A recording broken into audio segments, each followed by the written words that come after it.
Good afternoon, everyone, and thank you for joining us today. My name is Alice Fong, and I'm a Bellevue resident and also a member of the Eastside Race and Leadership Coalition. And standing right behind me are also our fellow members of our coalition as well. And we are pleased that you're here and willing to stand against any form of racism here on the East Side. So thanks again for coming. The Eastside Race and Leadership Coalition consists of residents of those who work in the city and those who live here. And we uphold the belief of empowering current and emerging leaders to eliminate racism and increase equity here on the East Side. To begin today's event, I want to share with you why we are standing here in solidarity with the community of Redmond and why we are asking you to stand with us against racism. Please bring your attention to the video. Simon's shop to sell dresses that had a KKK robe attached to them. Josh Green reports on the Washington statute police are using to pursue the case. Every time they walk in their store, there's that slight possibility that they might have a Klan member come in. And that's disgusting. The look on Leona Coakley Springs' face show the emotions are still fresh. To hide the existence of racism is to deny the truth. Redmond's mayor and some council members were also at the event here at City Hall in a show of solidarity to combat racism. I keep hearing people say, I'm tired of hearing about race. Try living it every day you wake up. Coakley Springs says a man came to the From Rags to Riches consignment and thrift store and sold dresses. Within that was a smaller bag and a KKK robe. We've been horrified ever since. I can sleep sometimes, and sometimes it keeps going on in my head that the Klan was actually in my shop. Redmond police released a sketch of what the man from the shop could look like. They're using Washington's malicious harassment charge to pursue the case. Eternal vigilance is the price of freedom, and that is a statement from one of our founding fathers. The Eastside Race and Leadership Coalition and some of Redmond's elected officials wrote messages on cloth and pinned them to an archway. I, Margaret Martinez, pledge to not accept racism, prejudice, or bigotry in any form. For Margaret Martinez, who knows the family, it's a promise to herself.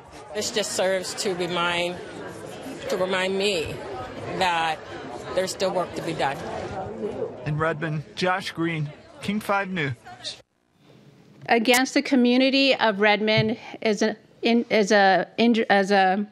injury against all of our communities here on the East Side.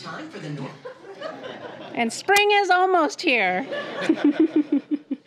And so the Eastside Race and Leadership Coalition believes that we are responding to the growing environment of bigotry and hate by standing up and empowering all of us to eliminate racism and increase equity.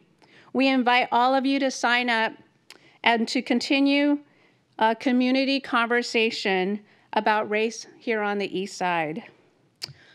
I have been impacted by harmless comments or actions made in jest regarding racial assumptions about me. The comments and actions are not harmless nor funny. They really are not. I experienced just that. A man made facial expressions and moved his hands like he was performing martial arts, and it felt like a form of racial aggression. That left me feeling disrespected, disrespected, hurt, embarrassed, and not wanting to step foot in this store again. And this only happened a week and a half ago today. So racism can be overt or it can be subtle, but it only tears at the fabric of a healthy community, and it is time to stop it. Each of us today will make our own commitment statement to end racism, and it will be symbolized by our hanging statement on the squares of fabric we pin on our clothing, which you can get over there. My commitment statement is that I'm dedicating my work to end racism by creating a space for people to have candid conversations and explore each other's rich cultures. There is more to the iceberg, and let's look beyond the tip to build meaningful relationships. And now it is my pleasure to introduce the Mayor of Bellevue, John Stokes.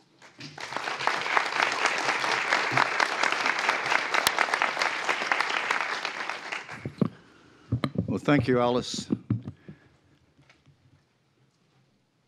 I'm very pleased to be here today. I want to thank you for coming, and this is a great turnout, and to be here in solidarity with our neighboring city, Redmond, and Toledo Coakley Spring. This means a lot to me. I grew up in a segregated society. I went to school in segregated schools. And what is amazing, it's not that far long ago. We're here today with all our Eastside cities and organizations, a lot of organizations who work with us all the time to show solidarity and support for Ms. Coakley, Ms. Spring, and others who experience similar injustices every day. Now, let me be clear. We in Bellevue do not tolerate racial discrimination or racial activity. This issue has real significance to me, as I said, personally and professionally. In 1963, I was a law student at George Washington University in D.C. I had the opportunity, with a large number of other people, to attend Martin Luther King Jr.'s I Have a Dream speech. There, I could see the Washington Monument way over there from the Lincoln Memorial. And I've also stood on that very spot at the 40th anniversary of that event. Listening to Dr. King that day had a significant impact on my life. It was amazing to take part in history in real time. And years later, I was the regional counsel for the Department of Health, Education, and Welfare in the Dallas region, 5-state region. And after the Supreme Court decision in 1971, when that was handed down, I got involved with the Department of Justice and the Office for Civil Rights in the region to actually finish desegregation and integration in public schools, and traveled around at that time, 5-state region, and worked on making sure that official segregation, desegregation would no longer happen. Unfortunately, unofficially, there's a lot going on that we still have to correct. One of the things that was very significant to me was actually desegregating my own school district and helping with Dallas and Houston as well. Fortunately, in this region, we don't face those challenges directly, but again, we face things indirectly, and that's why we're here. This city is poised and prepared to fight racism when it rears its head and threatens our residents, our business, and our communities. Bellevue's diversity is our strength, which we value and nurture. Nearly 40% of our population identify as persons of color or non-white. Of Washington's 17 largest cities, Bellevue has the largest percentage foreign-born. 36% of residents are born in a different country. 41% of Bellevue residents over 5 who spoke a language other than English at home. And our school district and attendance at school is becoming a minority. In 2014, the City Council and the city passed a 60-point diversity plan, and implementation is currently underway and very strongly. We're invested in our diversity and stand by our council's vision that we developed 2 years ago at a retreat that simply says, Bellevue welcomes the world. Our diversity is our strength, and we believe it and mean it, and we practice it. As I said, as a society, much work remains to be done to see one another as human beings rather than the sum product of the pigment of our skin. We need to have the courageous conversations, and I applaud all of you for coming today to take part in this conversation. The cowardly act that Ms. Coakley Spring endured stems from ignorance and fear and comes from a place of hurt and misunderstanding. We need to work together. We need to have mutual respect. We're all accountable to speak up when we see injustices or hear untruths being spoken about people who are not carbon copies of ourselves. Actually, we're all carbon copies, it's just we have a different colored skin. Thank you to the Eastside Race and Leadership Coalition for spearheading this effort and to to the communities of Redmond, Kirkland, Renton, Sammamish, Lake Washington Vocational Technical Institute in Kirkland, and Cascadia College in Bothell, who will host this display in the coming weeks. I want to conclude with my commitment statement, which will I add to this traveling trellis. As the mayor of Bellevue, a longtime resident and member of the community, I am committed to standing up against racism whenever and however it exposes itself, ensuring that Bellevue is welcoming and inclusive for all. I want to thank you for being here, and I want to also say I'm very proud to be here with two friends of mine who actually demonstrate the diversity in Bellevue, and that is our newest council member, Vonna Slatter, who will follow me, and then a friend from school, worked for a long time, Krishana Robertson, who was formerly on the Bellevue School Board, and other people who follow, friends of mine who have been involved in this. I know this community is solidly in this, behind this program. So thank you for being here, and I want to turn it back to Alice. Thank you.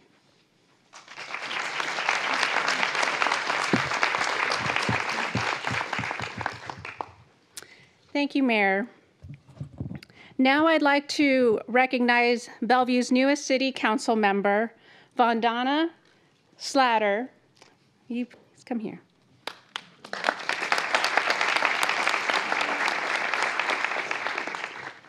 Hello, everyone. Thank you for being here. I stand with Mayor Stokes' comments on how we would like to address racism in Bellevue. Leona, thank you for your courage. I'm going to cry looking at you. Your strength. We all need to call this out. It takes a great deal of courage to do that. Many of us live in silence, I think. And what an amazing role model you are for us. We stand with you, and I hope you see that. We walk in the footsteps of many who have come before us in history. You know, this is not new, and we must continue that and be unwilling to let their efforts and their work not be recognized and not continue. I'd like to just read you my pledge. I, Vonna Slatter, pledge to lead with open eyes, an open mind, and an open heart. I stand for a future with you of equal opportunity and commit my energy to the ideal of a society free from racism and discrimination, where diversity of race, ethnicity, gender, age, or ability strengthens and unites us. Thank you.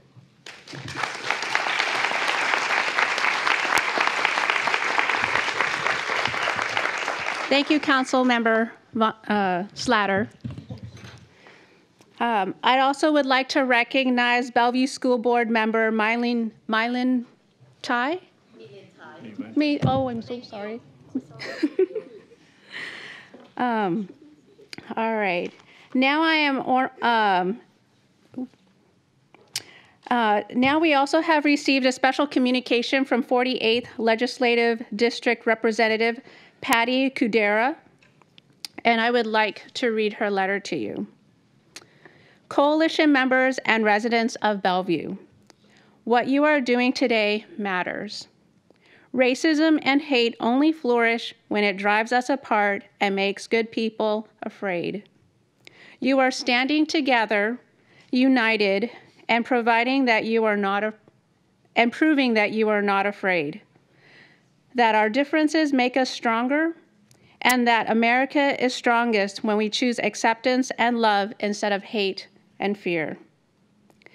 It's not enough to keep those thoughts inside. You have to show up like people are today. You have to stand shoulder to shoulder with friends and family and complete strangers. And you have to break the uncomfortable silence around serious issues like racism and speak out against it. Because we won't defeat racism and hate with police and prosecutors.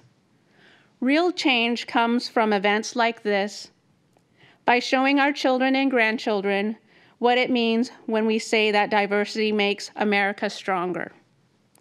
by showing them what courage and love really look like. Leona Coakley Spring was strong to speak out against and stand up to the hateful racist conduct that recently occurred in our sister city, Redmond. I just want to say that even those who can't be here today, we stand with you. And we always will.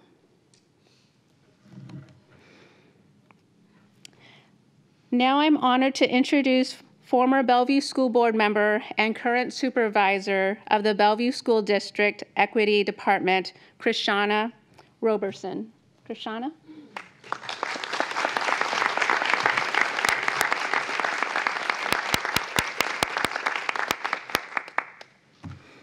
Leona, thank you for being a courageous shero. Thank you. Good afternoon, everyone.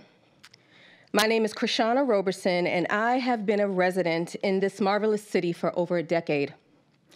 During my residency, I have dedicated my time to educational outreach for Black and Latino students, worked for thriving Bellevue businesses and institutions such as JPC Architects, Coca-Cola, and Bellevue College. In addition to serving the residents of this great city as the first African-American elected to the Bellevue School Board. Today, I am the Supervisor of Equity and Student Success for the Bellevue School District, where my dedication to students and families in this city continues on. You know, racism occurs every day. Philomena S. wrote, "Everyday racism is systemic, recurrent, and it's familiar practices. It is repetitive habits ingrained in prejudice and discrimination that gets generalized." The fact that everyday racism is infused into these familiar practices, it engages us in these socialized attitudes and behaviors that were learned as a result of our history. And because of this, it rears its ugly head every day. As a biracial woman who grew up caught in space where the various isms such as racism, classism, sexism intersect, they have created challenges for me personally and professionally. My outward appearance and physical characteristics that define me to the outside world as Black does not take into account that I am proud of my Jewish ethnicity. The everyday racism I experienced placed a socialized burden upon me where microaggressive acts were and still are as frequent as water intake for you and me. I have stories about racist incidents that occurred in my life, but it helped to shape the person I am today. The most important lesson of them all is why it is vital for me to be transformative in this stance against racism. My favorite quote that is plastered on my wall and I walk into it every day is by Mahatma Gandhi. And it reads, "Be the change you want to see in the world." Bellevue leaders and residents, we must model anti-racist actions and words and check ourselves in the process. Because in order for us to be the change, we must first recognize the change that is required in our own thoughts, beliefs, and behaviors. My commitment to end racism is to continue to identify and challenge my own bias, beliefs, perceptions, and actions that enact racism by taking a stand even when I may be at risk.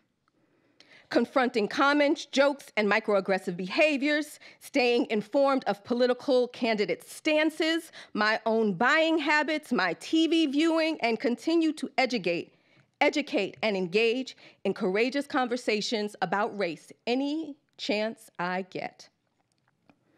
Again, thank you. And it is my pleasure to bring up Executive Director of the Jubilee Reach Center, Brent Christie.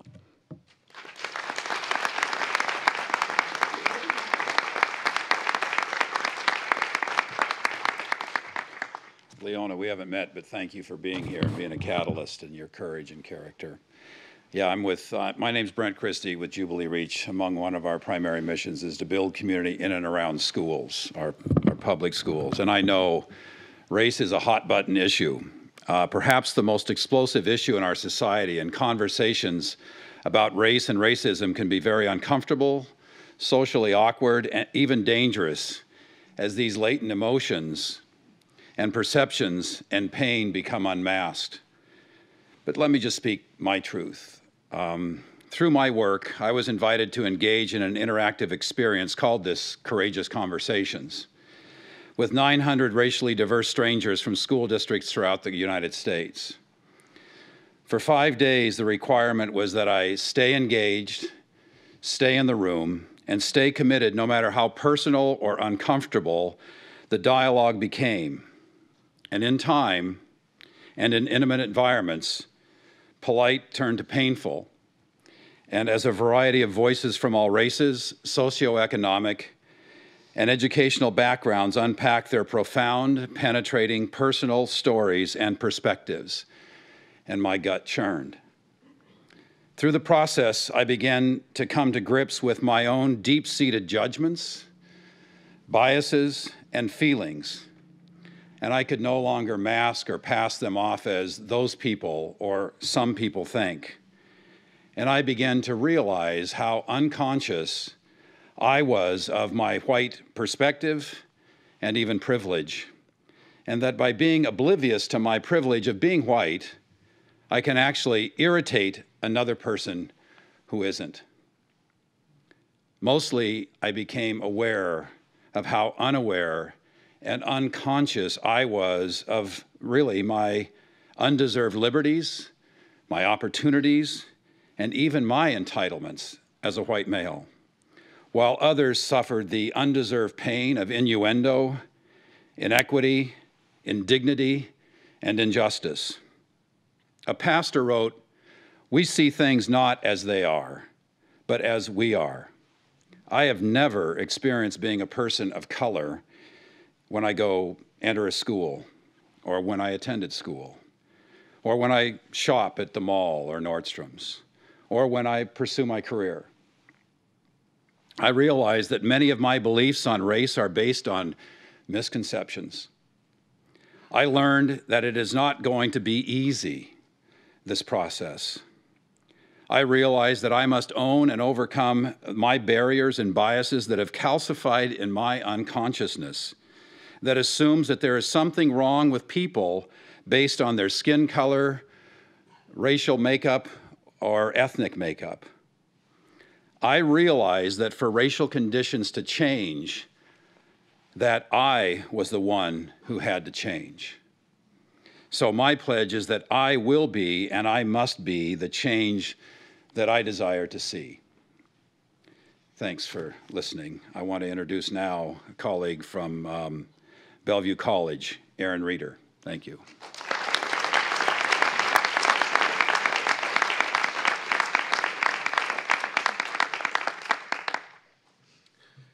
Leona, I first want to say thank you, and I admire your strength, not only yours, but your family, because I too experience this, and I really want to say thank you for standing up to this, because every time you go to a place to have to talk about it, you have to relive that experience.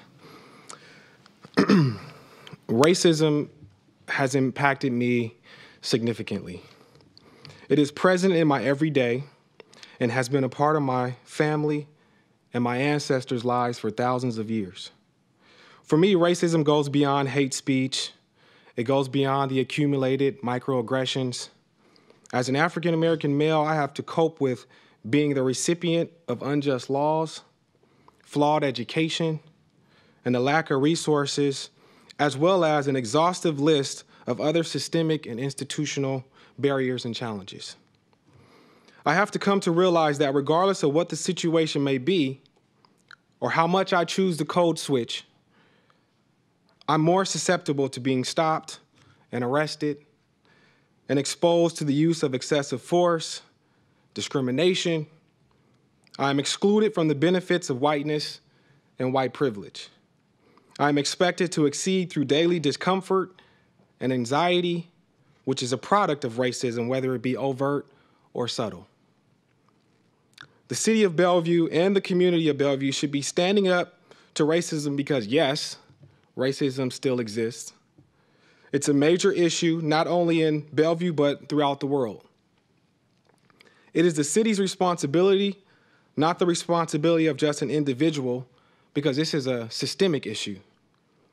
It's not a department that should be held responsible for this, and should not be conceptualized as something one can just opt in or opt out of, because those affected by racism don't have that privilege. Let us not be fooled that this is not an isolated incident.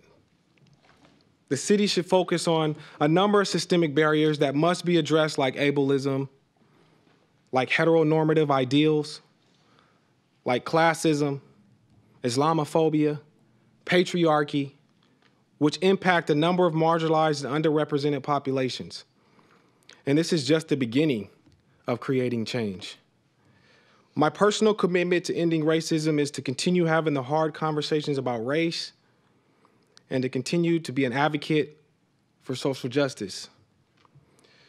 So now I would like to invite my colleague, also from Bellevue College, Assistant Professor of English, Fernando Perez, to share one of his poems.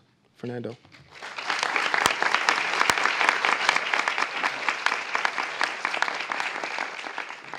Thank you, Aaron.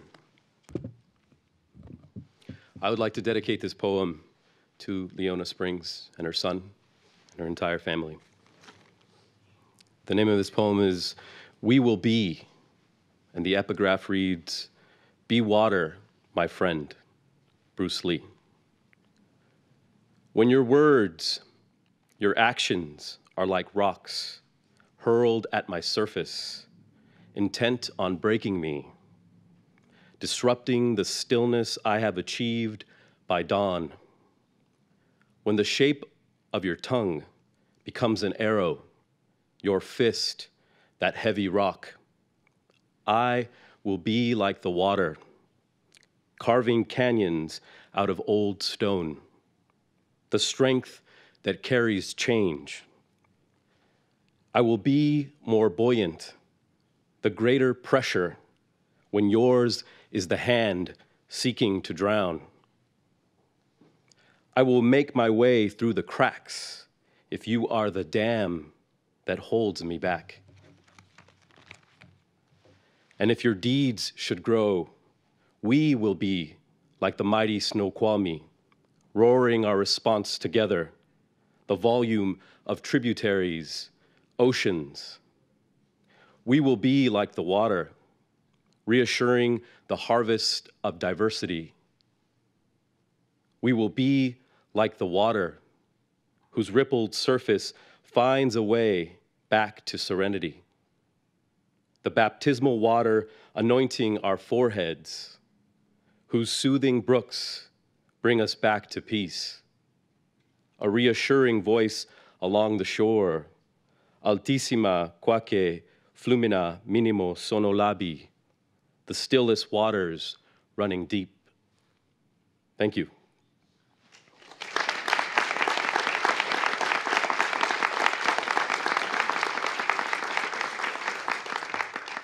Let these words serve as my commitment statement to end racism. And now, Tom Brewer of the Eastside Race and Leadership Coalition.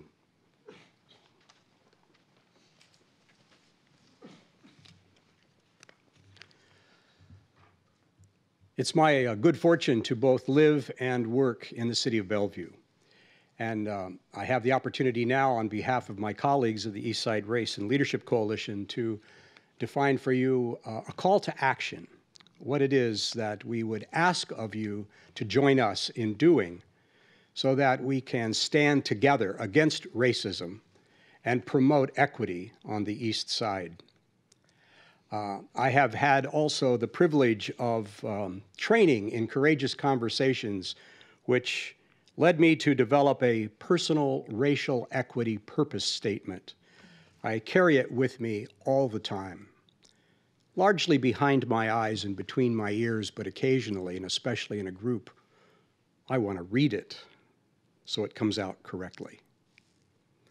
Being a white male of senior years, believing in the intrinsic value of all persons and feeling sorrowful that my dominant white culture systemically oppresses minority people, I purpose to exert my energy and apply my influence to raising the racial consciousness of my peers and challenging institutional racism and promoting racial equity in my community. A portion of that I have written on this swatch of cloth. And here's what we ask, that each of you consider personally what your commitment statement would be to stand against racism and promote equity. And you can write some portion of it or all of it on this swatch. You can also take a small rag. We are going from the rags of racism toward the riches of diversity. Write your statement out. Maybe wear this little swatch on your clothing. It promotes all kinds of questions. I've been wearing this now for a full week and have had many inquiries about it. It gives me an opportunity then to say what my commitment is and to explain it. And in not every case is it well received, but that's all right. That won't stop me from doing it. Because, you know, racism is very personal. It's action against persons, not just forces or abstractions. And we must make a personal response. So we call on you to do that today. You'll have that opportunity. There are numbers of these swatches on the tables along the back of the room, as well as pens that you can use, and also the small pieces that you could pin to your clothing. This display, which we will add to in a few moments, will be here in the City Hall through this next week, and then we'll be moving 1 week from today on the 17th of October to Kirkland City Hall.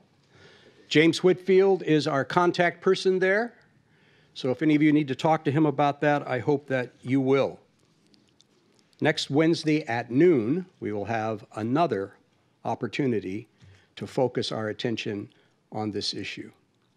I'm going to call Alice back now for our close.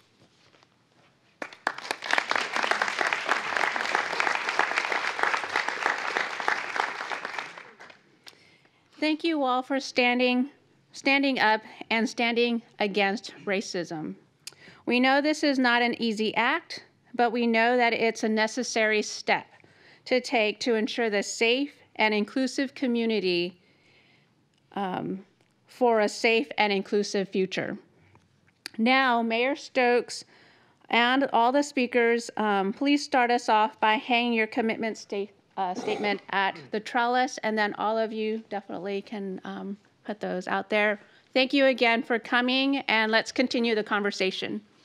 And on the way over there, thank you, Alice, I just want to reinforce that Bellevue is serious about this, and we're very pleased to host this. Glad to see you here. We have a strong commitment to this, and we want you in the community to make sure we do that. We will move forward, and this is a very seminal event, and unfortunately it takes things like happened to you to make something like this happen, but good comes out of those things, and appreciate it. So thank you, everybody. Thank you. Thank you.